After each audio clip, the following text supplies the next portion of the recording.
Yeah, I did a movie in Africa, and it was like still in my adventure days. It's like I was a swingman, and so I was doing like grip and electric, and I just had happened to have the connections that I knew both crews, so it was like a perfect situation. And I hadn't got my union card yet, so I was still just like taking it as it came. And that was like the most pivotal like moment of my career. Like, uh, there's like so many stories I don't even know where to start. But Maybe start with like Day, start with the one where like you guys had a plan. You get in a situation and then you had to abandon that plan completely.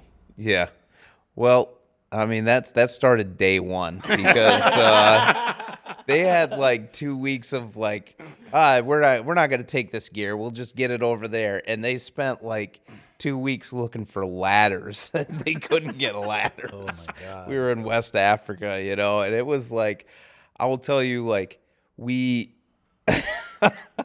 It was like, I don't even know how to say it, but like, we had like modified all these trucks over there, like these cube trucks and stuff that we modified them for like what to do film the way that we do To make here. like 1 ton trucks, 2 ton trucks kind of Yeah, thing. but the Yeah. the problem was is that a lot of the places that we were shooting, like there's like these potholes that are like chest high that you couldn't bring these trucks down to these roads where we were going to shoot in these villages and stuff. So um, there was just all these logistical issues aren't even the beginning. It's like not the word for it, but it's like logistical infrastructure, just nightmares. The things that you take for granted here in the Western world just like don't apply there.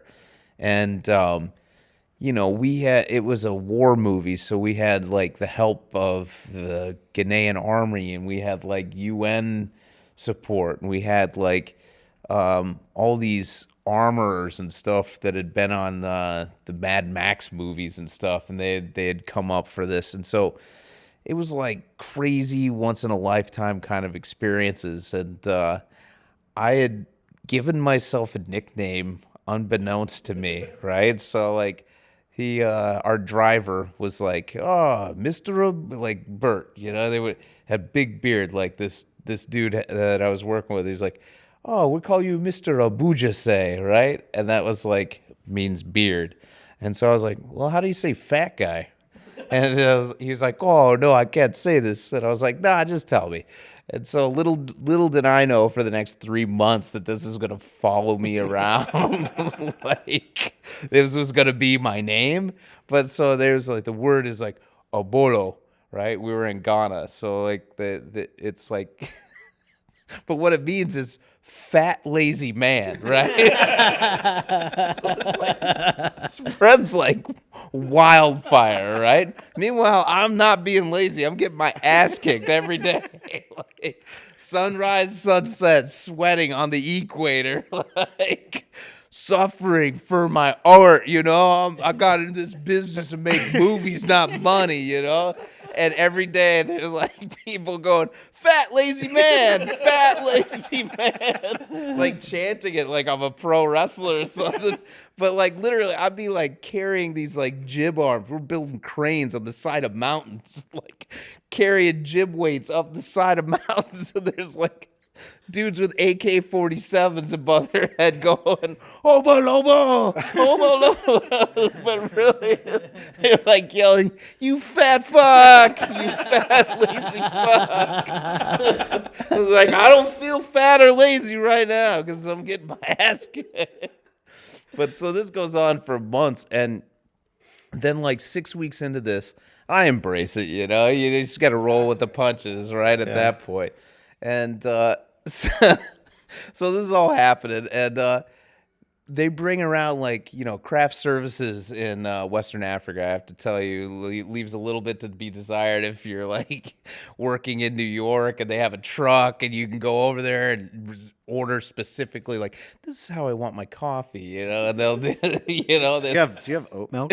Yeah, exactly. I'm allergic to stevia? soy. It makes me a little farty. Can you, almond milk, please? Um, so they're bringing these around, and I'm like, so it's like they're Doritos, basically, right? And there's a brand of plantain chips that's called Obolo, and it's like my nickname. And if you made a cartoon picture of me, it's like the fat dude with a backwards hat, which is usually how I wear my hat. And he's got like big fat rosy cheeks like me. And like, no shit, I'd be showing up to these villages where they maybe never even seen a white person before. And they're like, the living version of Doritos is here. Oh, Lobo.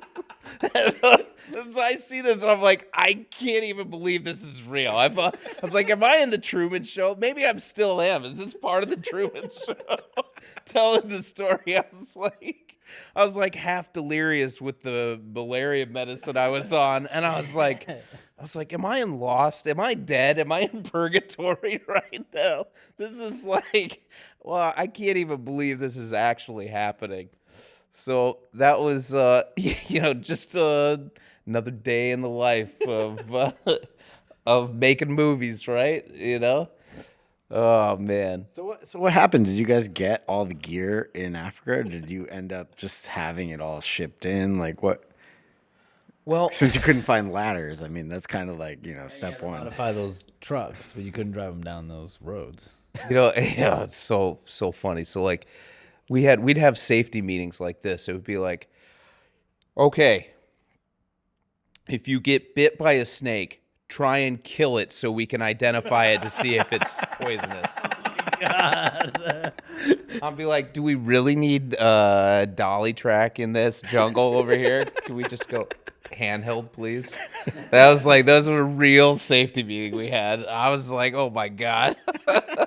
I was like, nah, it's cool. Like, I got dysentery for this. It's great.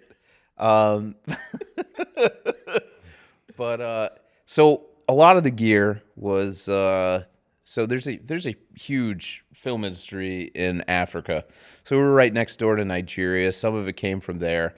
Some of it got shipped over. But a lot of the guys from South Africa, they traveled with their own gear. So the cameras, we had Panavision cameras on it. So there was an issue with one of them, and I think all the cameras came from South Africa. So there's like the problem is like getting stuff through customs. You're used to like the speed of bureaucracy here, which is like there's some red tape you have to go through, but I mean it's nothing compared to like the developing world, what you have to deal with, and like the corruption and the money.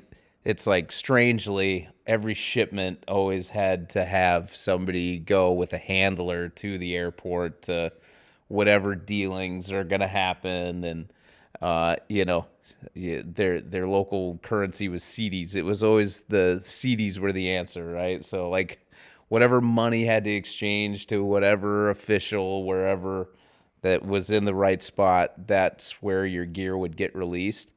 But I just happened to randomly, just ironically, working last week with this story came up with this, and he goes, yeah, I remember we sent over some like rags and stuff, so like big 20 buys or whatever, and he goes, yeah, I just remember opening a bag, and he happened to be working for the crew, like the key grip brought some of his gear over there, and it came back to the U.S., and he was like, yeah, I remember opening a bag and the smell that came out of it. He goes, I just closed it up and said, I don't think you should open this. like it was like the Lost Ark of the Covenant or something. So there was some definitely some rags and some equipment that didn't make the journey back from that job. I can imagine. I mean, if you guys are working in the jungle, like Yeah. nonstop. Were you doing like night shoots in the jungle? Or? We did a lot of day for night stuff actually. So we went during the rain season, and it, so it was like it's like a child soldier movie, right? So a lot of like the special effects and stuff, they got away with a lot more, I think, than like you would be able to do with like needing the permits and stuff to do it here in America or whatever. But they bombed out a lot of stuff and blew up stuff and cars, flamed out cars and stuff like that. It was pretty awesome.